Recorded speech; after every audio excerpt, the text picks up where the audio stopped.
In this video, we'll walk you through how to create a request for quotation in the vendor portal. RFQs are used to request quotations for products from different vendors. Let's start with the header section. Vendors. Select one or more vendors from the list. Currency. Select currency for this request.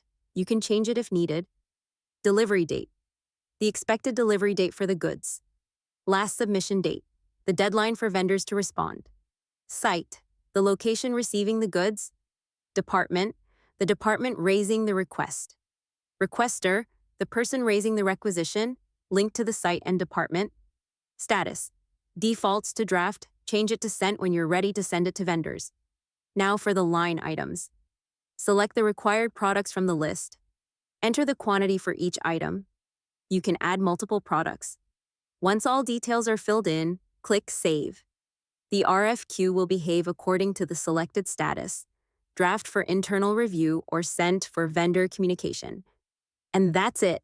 Your request for quote is now created and shared with vendors. Thanks for watching.